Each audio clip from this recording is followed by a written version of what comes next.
Imagine this. You pull up to a gas station late at night and see a car engine still running, lights on, but no driver in sight. Would you stop and check, or drive away and call for help later? Let me know down below what you'd do, because one choice like that changed a Florida town forever. Heat shimmered over the cracked asphalt of Route 301 like water on glass. The hour was late, the highway nearly empty, and a single car sat at the edge of a gas station's fluorescent light, engine idling, driver's door open, keys dangling in the ignition. It was a white 1984 Oldsmobile Cutlass. On the passenger seat lay a neatly folded purse, a lipstick the color of summer cherries, and a stack of graded spelling tests signed Miss Prescott. But Linda Prescott was nowhere in sight. The owner of the station, Tommy Rhodes, would later say he noticed the car around closing time. Thought maybe someone ran in for snacks, he told deputies. An hour passed, then two. By the time he dialed the sheriff's office, the streetlights were flickering against the heavy night air. When Deputy Ray Sutherland arrived, he found no struggle, no tire tracks, no note. Just that idling car humming in the dark like a clock that refused to stop ticking. Linda Prescott, 26 years old, was the kind of person everyone in Belleview, a small town outside Ocala, seemed to know. She taught third grade at Lake Hollow Elementary, sang alto in the First Baptist Choir, and was 2 weeks away from marrying Daniel Morgan, a young contractor whose family built half the houses on Main Street. Neighbors called her reliable, polite, almost old-fashioned in how she kept routines. She drove the same route to and from work, always stopped for gas on Thursdays, always phoned her mother before bed. That call never came on June 14th. By dawn, word had spread. Pickup trucks lined the shoulder of the highway as volunteers waded into the marsh behind the station. Deputies pushed through sawgrass waist-high, swatting at mosquitoes, shouting her name.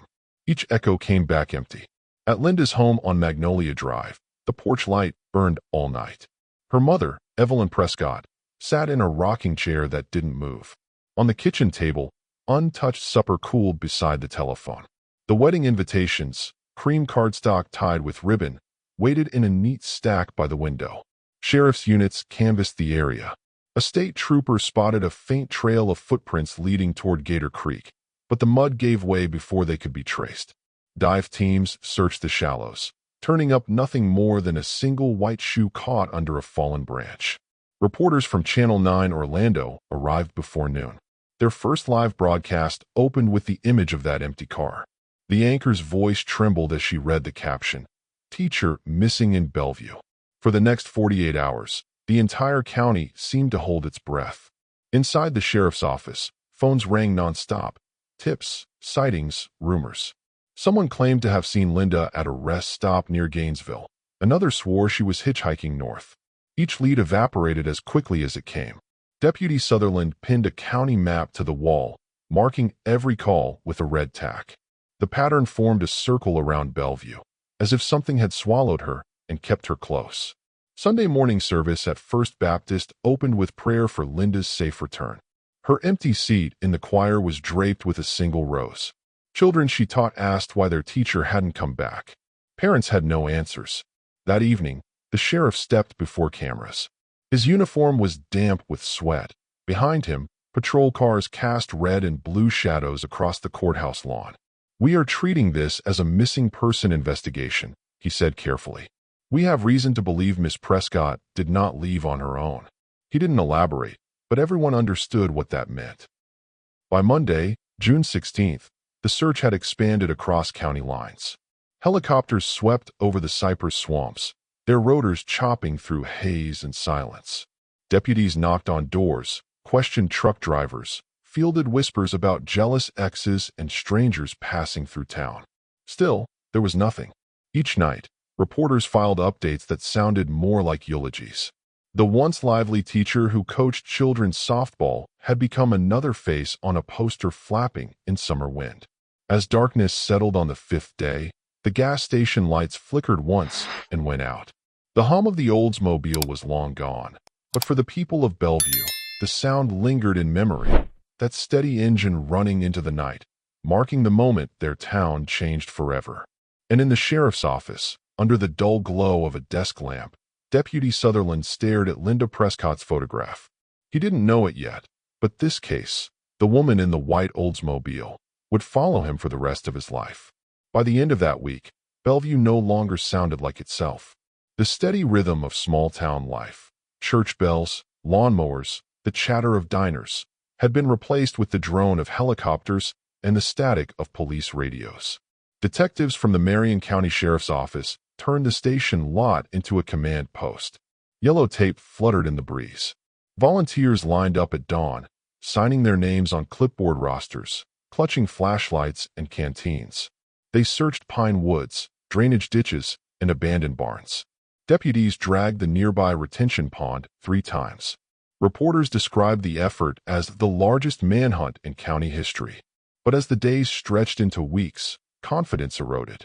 Each new lead seemed to unravel as soon as it was tested. On June 24th, detectives called in the fiancé. Daniel Morgan arrived in a pressed shirt and dark jeans, looking more angry than broken. Sitting across from Detective Ray Sutherland, he answered every question without hesitation, at least at first. "When was the last time you saw Linda?" Sutherland asked. "That morning," Daniel replied. "She packed lunch for school. Told me she'd call after choir practice." The detective nodded, flipping through notes. "Where were you that evening?" "Work," Daniel said. "The yard on County Road 25. We were framing a new house." "Anyone see you?" "My foreman. Couple of guys on site." He lit a cigarette without asking. The smoke curled above the interview table like a shadow with weight. Sutherland watched quietly. Something about the man's composure felt rehearsed. Grief, he'd learned, didn't sit that still. The fiancé's alibi checked out, at least on paper. Over the next week, investigators interviewed Linda's co-workers, church friends, neighbors, and anyone who might have seen her that night. A waitress at the Red Gator Diner remembered her stopping in around 7, ordering coffee and a slice of peach pie. Said she was heading home early, the waitress recalled. She seemed fine. Happy. That was the last verified sighting. Meanwhile, the community tried to help. Local radio hosts urged listeners to call in any detail, no matter how small. One caller claimed a blue pickup had been parked near the gas station that night. Old model, maybe a Ford, dented fender. Another said he'd seen a man wearing a baseball cap walking along the tree line around 10. Detectives followed both tips. Neither led anywhere. Forensics came back empty. No fingerprints in the car except Linda's. No blood, no fibers, nothing disturbed. The only trace of movement was the faint scuff of a shoe's sole in the dirt, facing the direction of the woods. A month later, the FBI offered assistance. Agents analyzed Linda's personal life, financial records, and phone calls. No sign of debt, blackmail, or secret correspondence. She lived quietly, paid her bills on time, and was described by colleagues as the person you trust with your children. The absence of motive only deepened the void. When summer turned to fall, the public's patience began to crack.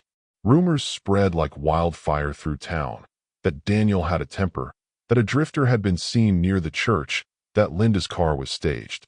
Every theory had a believer, and every believer had someone to accuse. At Murphy's grocery, arguments broke out in checkout lines. The fiancé did it. It's always the fiancé. No, she ran off. Folks don't vanish without wanting to. Don't say that around her mother, someone warned. By September, attendance at church vigils thinned. The flyers faded under rain.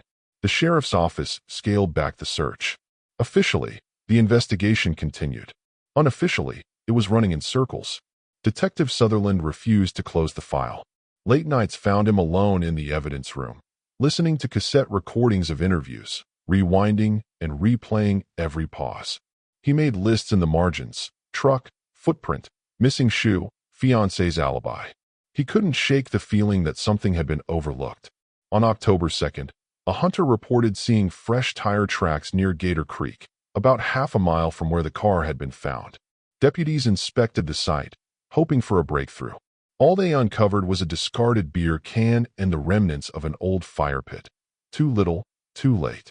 The case turned cold before the year did. Linda's classroom at Lake Hollow Elementary was reassigned to a new teacher.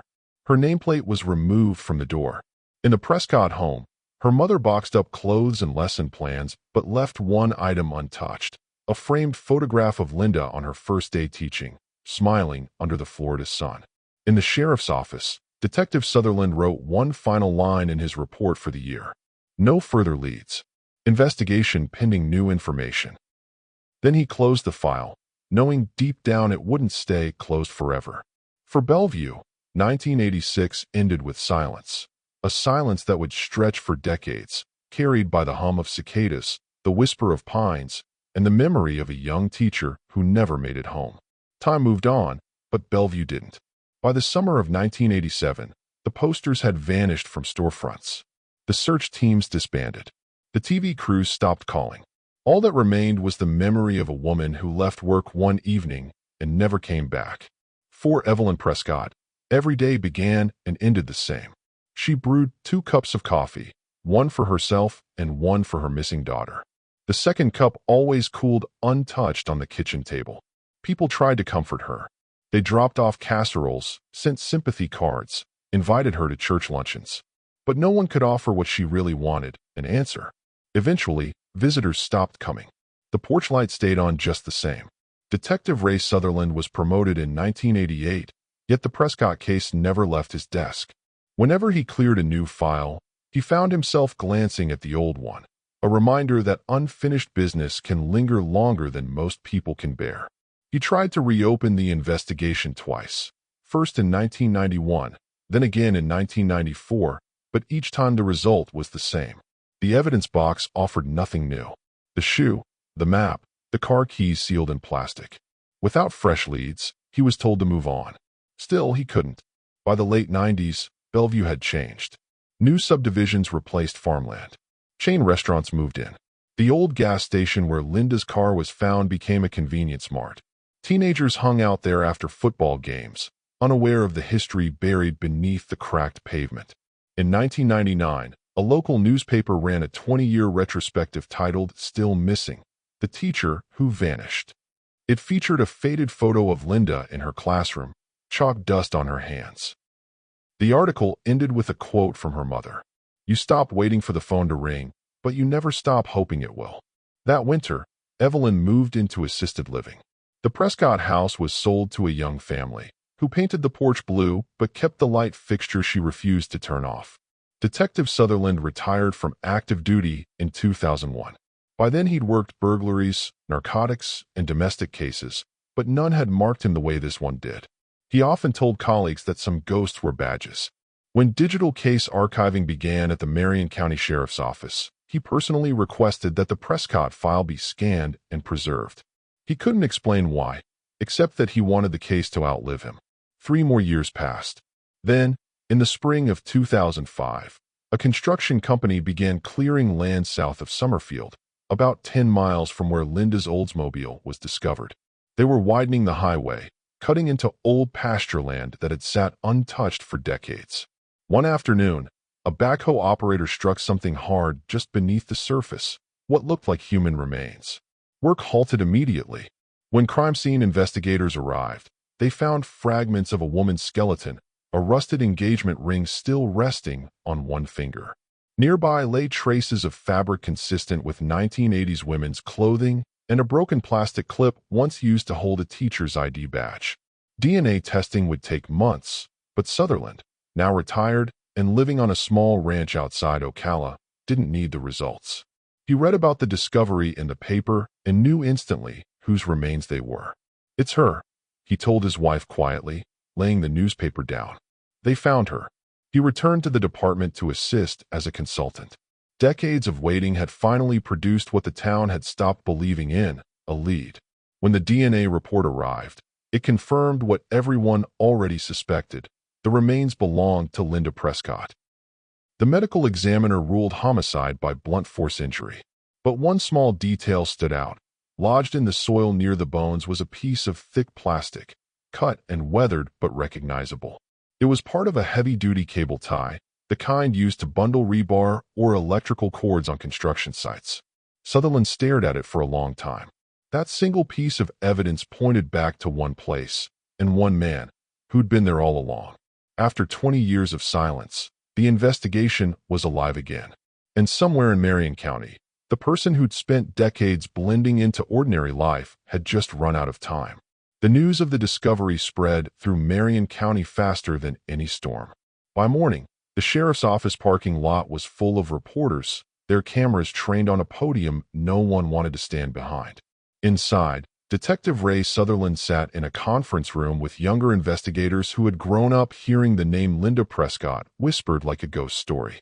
He slid a file across the table, yellowed pages neatly clipped together. "That's where we start," he said. "Not fresh. Not new. Right where we left off." For the first time in 20 years, the case file was open again. They began by revisiting every name in the original reports: co-workers, neighbors, church members, anyone connected to Linda's last day. But one name drew their focus more than any other: Daniel Morgan, the fiancé who'd once promised her forever.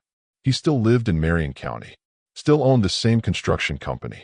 On paper, his life looked ordinary: second marriage, 2 kids, mortgage, civic club membership. But the discovery of the plastic cable tie near Linda's remains cast his world in a different light. Investigators learned that in 1986, those same heavy-duty ties were stocked exclusively by Morgan Construction for securing scaffolding and electrical conduits. No other local contractor used that specific brand. Sutherland requested a new interview. When deputies arrived at Morgan's home in late June, he greeted them on the porch, polite but guarded. His once brown hair had thinned, his hands roughened by years of manual labor. "I figured this day might come," he told them. At headquarters, the recording clicked on. "We just want to go over some things," Sutherland began.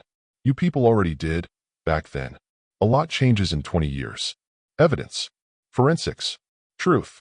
Morgan smiled faintly. "Truth hasn't changed. You just never found who did it." His tone was steady, but his eyes shifted when the detective placed a photograph on the table, the engagement ring found on Linda's finger, dull from years underground. "You recognize it?" "Of course. I bought it." "So you were the last person to see her wearing it?" He didn't answer. The silence in the room grew heavy enough to fill the gaps words couldn't. Within days, a warrant was issued to search his business property, the same lot where he had claimed to be working the night Linda disappeared. Much of it had changed, but one storage shed still stood behind the newer buildings. Inside, beneath layers of dust, crime scene technicians uncovered a small metal toolbox wedged behind shelving. Inside it was a hammer wrapped in an old grocery bag, its handle darkly stained. Lab testing confirmed what they feared: blood, degraded but identifiable. The DNA matched the remains found off Route 301. The next morning, the sheriff called a press briefing. Microphones lined the podium like a row of waiting eyes.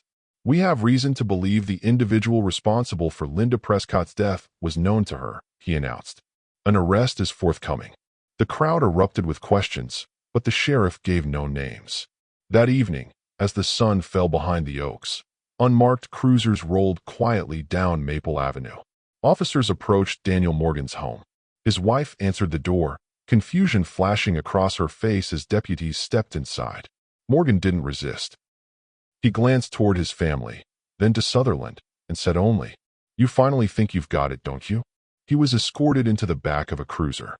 The lights stayed off until they cleared the street. For Belleview, it was the headline no one expected to read again: "Fiancé arrested in 1986 teacher's murder." Old neighbors spoke to reporters in disbelief. "He was quiet," one said. "Never missed a Sunday service. Always waved." The town that once mourned together now questioned how they had all lived beside the man accused of ending Linda's life. In the evidence room, Sutherland stared at the hammer sealed in plastic. It should have felt like victory, but it didn't. Something about the timeline still bothered him. Too clean, too convenient. He re-examined the early reports, the handwritten notes from '86. One signature caught his attention: Harvey Delaney, the foreman who had vouched for Daniel's alibi all those years ago. Delaney had testified that Daniel worked until nearly midnight the night Linda disappeared. But the original time cards showed him clocked out at 8:30. The discrepancy had been brushed off then, buried under piles of other leads. Now it felt like the missing piece. Sutherland leaned back in his chair. The past wasn't finished speaking yet, and what it had to say would change everything the town believed about that night on Route 301. The arrest of Daniel Morgan spread through Belleview like lightning across the flat Florida sky. By sunrise, Reporters filled the courthouse lawn, cameras fixed on the same entrance where wedding guests once posed for photographs. For many, the case felt closed. The town had its villain, the sheriff's office had its proof, and the headlines had their story. But Detective Ray Sutherland had seen enough cases to know that simple answers rarely stayed simple. He couldn't ignore the name Harvey Delaney.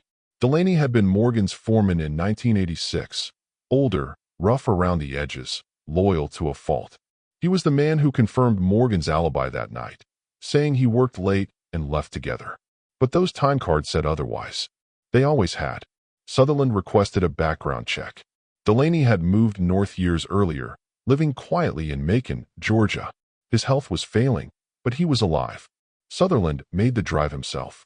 He found Delaney in a hospice facility, a pale man in his 70s, oxygen tube coiled at his side. When the detective introduced himself, Delaney nodded slowly, as if he had been waiting for this visit all along. "You're here about the girl," Delaney said, voice gravelly. "Yes," Sutherland replied. "I think you know something we missed." For a long moment, Delaney said nothing. The room was silent except for the faint hiss of his oxygen. Then he spoke. "It wasn't supposed to go that far," he said. "He just wanted to talk to her." Sutherland leaned forward. "Who wanted to?" "Daniel. He said she'd changed her mind about the wedding. Said she was going to call it off. He couldn't stand the thought of everyone knowing." Delaney coughed, his hands trembling. "He asked me to follow her that night. Said he'd meet me by the gas station after choir practice. I thought we were just going to convince her to talk to him. But when I got there, she was already on the ground." He wiped his eyes, struggling to breathe. "He told me to help move her. Said he'd make it right later. I dug the hole while he sat in the truck. I told him to go to the police, but he said it was too late." Sutherland sat in silence, the weight of the confession pressing down like heat in a sealed room. "Why now?" he finally asked. "Because I'm out of time," Delaney whispered. "And I'm tired of lying." The confession was recorded, signed, and notarized within the hour. Delaney passed away 3 days later. Here's what divides people to this day. If someone helps cover up a crime out of loyalty, is that just as bad as committing it? I really want to hear what you think about that line between guilt and protection. When Sutherland returned to Belleview, the district attorney listened to the tape twice before speaking. "So it was both of them," she said quietly. "Yes," Sutherland replied. "One lost control. The other buried it." The next morning, the sheriff's office amended the case file. Homicide, joint participation, evidence corroborated by deathbed testimony. By the time the trial began, Marion County Courthouse had become the center of a story that refused to fade. Lines formed outside before sunrise. Retired teachers, former students, and neighbors who hadn't spoken in years stood shoulder to shoulder, waiting to glimpse the man accused of killing the woman who'd once taught their children. Reporters from across the state filled every bench. The front row belonged to Evelyn Prescott's surviving relatives, cousins, nieces, people who'd grown up hearing only fragments of her story. The air inside the courtroom carried that mix of curiosity and sorrow that only small towns can produce. When Daniel Morgan entered, dressed in a gray suit and handcuffs, the murmurs fell away. He didn't look defiant anymore, just tired. The prosecutor began with a simple sentence that echoed through the room. This case began 20 years ago with a missing teacher and a promise of marriage. It ends here with truth. Over the next week, the state laid out its evidence piece by piece. The recovered hammer, the DNA analysis, the old construction records, and finally, the deathbed confession of Harvey Delaney. The jury heard the recording in full. Delaney's labored breathing filled the speakers as he recounted that night. The argument, the blow, the shallow grave. Each word drew the listeners further into the past, to the edge of Gator Creek, under the weight of humid air and guilt. The defense tried to paint Delaney as a dying man grasping for redemption. They argued that his confession was exaggerated, that he alone was responsible. But the science disagreed. The evidence on the hammer tied both men to Linda's blood. The courtroom listened as the medical examiner described the fracture on her skull, and the silence afterward spoke louder than any objection. When the verdict came, the foreman's voice barely rose above a whisper. "Guilty." Morgan's jaw clenched, but he didn't look surprised. The judge pronounced life without parole. In the gallery, a woman quietly exhaled, "Finally." After 20 years, Justice finally arrived, but it didn't feel like victory. Do you believe justice delayed is still justice served? Let me know how you see it. After the sentencing, reporters tried to get a comment from the Prescott family. A cousin spoke briefly. "We waited 20 years for a name. Now we have one." That's all she ever wanted. Outside, the courthouse lawn shimmered in the afternoon heat. People lingered, unsure whether to celebrate or mourn. Detective Ray Sutherland stepped into the sunlight, the file tucked under his arm. For the first time in decades, he didn't have to carry it anymore. When a journalist asked how it felt, he paused before answering. "Justice isn't joy," he said. "It's just the end of running." That night, local news replayed the verdict on every channel. Across Marion County, living rooms glowed with the same image, the face of a man once trusted, now labeled forever by what he'd done. In Belleview, the old gas station still stood, its paint faded and its pumps long gone. Someone had left a bouquet of lilies by the roadside, tied with a ribbon that read Linda. For those who remembered, it marked more than the end of a case. It marked the end of pretending they'd forgotten. The following month, the community raised funds to create the Linda Prescott Memorial Scholarship, awarded each year to a graduating student pursuing a career in education. The first recipient was one of her former pupils, now a teacher herself. Sutherland attended the ceremony quietly, sitting in the back row. When the principal thanked him publicly, he shook his head. "It wasn't me," he said later. "It was time." In prison, Daniel Morgan rarely spoke. He declined interviews, refused visitors, and spent most days in the prison library. When he died 8 years later from a heart condition, the news barely made the local paper. But for those who'd lived through 1986, his name never really left the air. It lingered like the humidity, unseen, but always there. Sutherland retired again, this time for good. He kept one framed photograph on his desk, Linda smiling, chalkboard behind her, sunlight in her hair. When a rookie deputy once asked him why he'd never given up, Sutherland simply said, "Because somewhere, somebody was waiting for me to finish the story." Decades later, the town of Belleview still carries traces of the summer it lost its favorite teacher. The faces are new, the buildings modernized, but for those who were there, time never fully covered what happened. On the corner of Route 301, where Linda Prescott's Oldsmobile once idled under flickering lights, stands a small roadside memorial. A white cross, a vase of fresh flowers that never seems to stay empty for long. The name etched across it has become part of the town's landscape. Linda and Prescott, 1960 to 1986. Each year, on the anniversary of her disappearance, a few residents gather there in quiet remembrance. No speeches, no reporters, just a moment of silence before the traffic hum resumes. Detective Ray Sutherland attends most years. He doesn't wear a badge anymore. Age has softened his stride, but his gaze remains sharp, the kind that has spent a lifetime searching. He always brings two things, a single yellow rose and a folded piece of paper from the original case file. He places the flower at the base of the cross and keeps the paper folded, never reading from it. When someone once asked what it was, he said softly, "It's her lesson plan. Found it in her desk the week she vanished." The words still intact, written in neat blue ink. Be kind. Stay curious. Always tell the truth. For him, that was her legacy. In 2010, the county named a new elementary school library in her honor, the Prescott Learning Center. The ribbon cutting drew families, teachers, and former students who brought old photographs to share. Her former choir director sang a hymn she once led on Sunday mornings. Local officials spoke about progress in forensic science, how technology had made it possible to solve cases once thought lost to time. But as the cameras turned off, conversations shifted to what the story had really meant. Not just the crime, but the years of waiting, the cost of silence, and the quiet strength of a mother who refused to stop believing. For decades, the people of Belleview carried this story in silence. Now that you've heard it, tell me in the comments, what part of this case stayed with you the most? The mystery, the wait, or the truth that came too late?